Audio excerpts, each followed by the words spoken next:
आज Doubtnut app download करें। Doubtnut पर अपने सभी गणित, रसायन विज्ञान, भौतिक विज्ञान और जीव विज्ञान के डाउट्स का करो सफाया। बस प्रश्न की फोटो खींचो, एक ही प्रश्न को क्रॉप करो और तुरंत वीडियो सोल्यूशन पाओ। अभी डाउनलोड करें। प्रश्न दिया है, किसी विद्युत क्षेत्र में स्थित किसी बंद पृष्ठ के लिए गॉस का नियम लिखिए तथा इसे सिद्ध कीजिए। तो आइए हम लोग इस प्रश्न को हल करते हैं, ठीक है, और गॉस के नियम को सिद्ध करते हैं। ये जो गॉस का नियम है इसको कार्ल फ्रेडरिक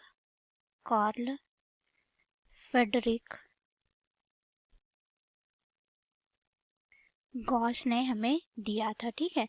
उन्होंने यह बताया था कि अगर हम लोग कोई बंद पृष्ठ ले, ठीक है, तो उस बंद पृष्ठ से होकर जाने वाला जो संपूर्ण विद्युत फ्लक्स होगा, ठीक है, वह उस संपूर्ण बंद पृष्ठ में परिबद्ध जो कुल आवेश होगा, ठीक है, उसका 1/ε0 गुना होता है बोला। अर्थात उन्होंने ये ई बोलेंगे, ठीक है, विद्युत फ्लक्स वो क्या होगा कि किसी बंद पृष्ठ में उपस्थित कुल आवेश अगर हम लोग क्यू बोल दे तो उसका 1/ε0 गुना होगा बोल के हमें यह दर्शाया, ठीक है। तो इसको हम लोग सिद्ध करेंगे, तो इसको हम लोग समीकरण 1 बोल देते हैं और यह गॉस का कथन है, ठीक है, किनका, कार्ल फ्रेडरिक गॉस का, ठीक है। तो देखिए इसके लिए हम लोग एक ऐसे बंद पृष्ठ की कल्पना करते हैं, ठीक है, जिसपे क्यू आवेश रखा हो। हम लोग धनात्मक क्यू आवेश लेंगे और यहाँ पे ε0 जो है वो हमें मुक्त आकाश की विद्युतशीलता या फिर वायु की विद्युतशीलता को प्रदर्शित करता है, जिसको हम लोग निर्वात या वायु की उपस्थिति में विद्युतशीलता बोलते हैं। हमने यहाँ पे एक बंद पृष्ठ ले लिया, इस बंद पृष्ठ को हम लोग एस नाम दे देते हैं, ठीक है। इसके बिंदु ओ पे कोई धनात्मक क्यू आवेश ले लेते हैं।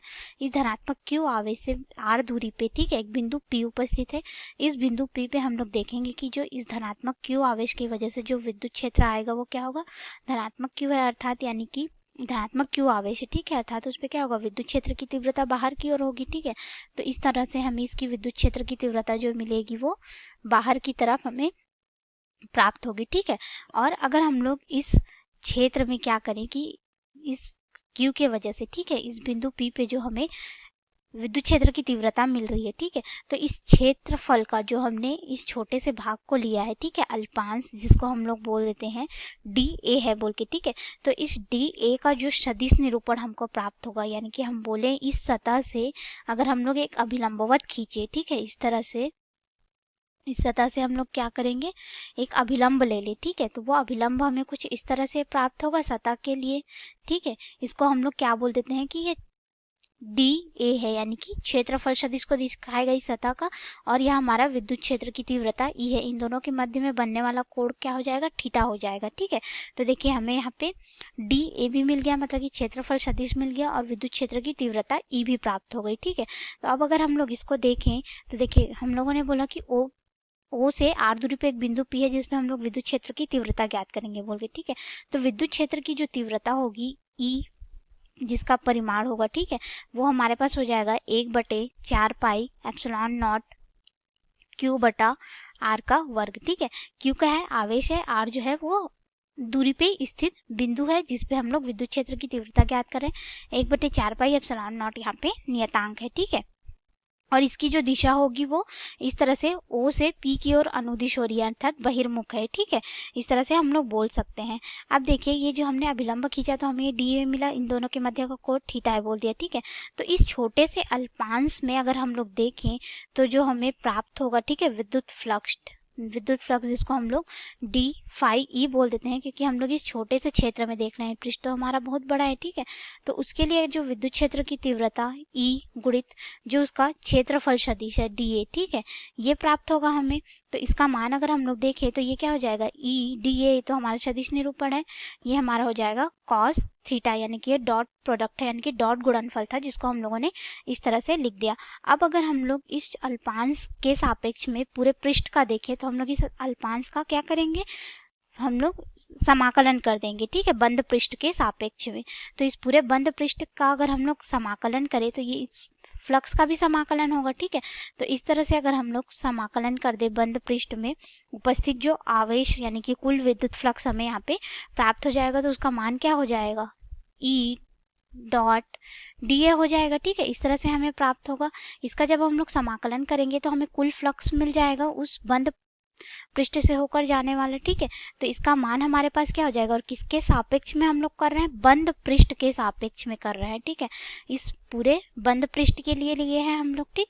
तो ये हमारे पास हो जाएगा, देखो विद्युत क्षेत्र की तीव्रता ई, इन लोग का डॉट गुणनफल हटा लेते हैं तो ये हो जाएगा डी ए कॉस थीटा। ठीक है, तो देखिए विद्युत क्षेत्र की तीव्रता तो परिवर्तित नहीं होगी। क्यों परिवर्तित नहीं होगी? क्योंकि यह हमारे इसके पूरे के लिए समान होगी। तो अगर हम लोग यहाँ पे विद्युत क्षेत्र की तीव्रता का मान रख दें फाई ई बराबर, तो क्या हो जाएगा हमारे पास ये 1/4 पाई एप्सिलॉन नॉट गुणित आवेश बटा जो दूरी है, ठीक है, गुणित क्षेत्रफल सदिश जो कि हमारा होगा डी ए कॉस थीटा। ठीक है, तो देखिए यहाँ से हमारा 1/4 पाई एप्सिलॉन नॉट ये क्या है? एक नियतांक है। ठीक है, क्यू भी हमारा नियत हो जाएगा क्योंकि उसके अंदर में हम लोगों ने बोल दिया कि एक धनात्मक क्यू है वैसे बोल के। ठीक है, तो ये नियत हो गया, तो इसका तो समाकलन होगा नहीं, तो ये क्या हो जाएगा हमारा? बाहर आ जाएगा क्यू बटा 4 पाई एप्सिलॉन नॉट। अब समाकलन किसका होगा? पृष्ठीय समाकलन अगर हम लोग देखें तो उस पृष्ठ का। ठीक है, और कॉस थीटा बटे हमारे पास हो जाएगा आर का वर्ग।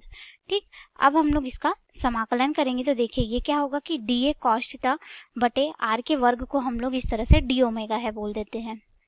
ये हमारा फाई ई का मान है। हम लोग यहाँ पे मान लेते हैं कि जो हमारा डी ए कॉस थीटा बटे आर का वर्ग है, ठीक है, ये हमारा डी ओमेगा है। ठीक है, और डी ओमेगा क्या है? हमें पृष्ठ क्षेत्रफल डी ए जो मिला है। ठीक है, ये जो पृष्ठ क्षेत्रफल डी ए जो हमको मिला है उस पे यहाँ पे जो बना हुआ बिंदु ए पे, ठीक है, ये जो बिंदु ओ हमने लिया था इसी का ही ये यहाँ पे भाग है हमारा। ठीक है, तो ये इसका बना हुआ क्या हो जाएगा? घन कोण हो जाएगा, जिसको हम लोग डी ओमेगा से प्रदर्शित कर रहे हैं। ठीक है, तो डी ओमेगा हमारा क्या हो जाएगा? घन कोण हो जाएगा। घन कोण क्या होता है? किसी बंद पृष्ठ में अगर हम लोग कोई बिंदु ले और उस बिंदु का इस तरह से हम लोग पूरे सतह पे देखें कि वह बिंदु कितना क्षेत्रफल घेर रहा है, वो उसका घन कोण होता है। ठीक है, और घन कोण को अच्छे से समझने के लिए आप एक तरबूज का उदाहरण ले सकते हैं। तरबूज में जब आप उस तरह से ऐसे इसमें त्रिभुजाकार बना देते हैं, ठीक है, और जब उसको बाहर निकालते हैं तो आपको एक त्रिआयामी कोण नजर आता है। ठीक है, यही इस तरह से आपको बाहर में दिखाई देगा। यही त्रिआयामी कोण क्या होता है? हमारा घन कोण होता है। ठीक है, तो इसी घन कोण के बारे में हम लोग यहाँ पे चर्चा कर रहे हैं। तो आइए हम लोग इसको यहाँ पे रख लेते हैं। ठीक है, ये हमारा क्या हो गया? घन कोण हो गया। ठीक है, तो इस मान को हम लोग यहाँ पे रख देंगे तो फाई ई बराबर क्या हो जाएगा हमारे पास? क्यू बटा 4 पाई एप्सिलॉन नॉट गुणित ये हमारा हो जाएगा घन कोण का समाकलन। ठीक है, और घन कोण का जो मान होता है वो हमारे पास कितना होता है? उस बंद पृष्ठ पे अंतरित घन कोण है। ठीक है, तो इसका अगर हम लोग घन कोण का समाकलन करें तो ये हमें 4 पाई के मान के बराबर प्राप्त होता है। ठीक है, तो इस मान को हम लोग उपर्युक्त समीकरण में रख देंगे तो हमारा जो कुल विद्युत फ्लक्स फाई ई होगा उसका मान हो जाएगा क्यू बटे 4 पाई एप्सिलॉन नॉट गुणित इसका मान हो जाएगा 4 पाई। ठीक है, और ये 4 पाई और ये 4 पाई दोनों नियतांक है तो ये कट जाएंगे। ठीक है, तो हमारे पास जो कुल विद्युत फ्लक्स आएगा उस संपूर्ण पृष्ठ में, ठीक है, जिसमें से होकर के विद्युत बल रेखाएं जाएंगी, उसका मान क्या हो जाएगा? क्यू बटा एप्सिलॉन नॉट। और यही गॉस ने हमें कहा था जिसको हम लोगों ने यहाँ पे सिद्ध कर दिया। तो इस तरह से हमने गॉस के नियम को सिद्ध कर दिया कि किसी बंद पृष्ठ पे उपस्थित आवेश, ठीक है, उस पर से जाने वाले कुल विद्युत फ्लक्स का 1/एप्सिलॉन नॉट गुना होगा। तो ये हो गया गॉस का नियम। धन्यवाद। कक्षा 6 से 12वीं से लेकर नीट, IIT, JEE वो एडवांस के लेवल तक 1 करोड़ से ज्यादा छात्रों का भरोसा। आज ही डाउनलोड करें डाउटनेट ऐप या व्हाट्सएप करें अपने सारे डाउट्स 8400 400 400 पर।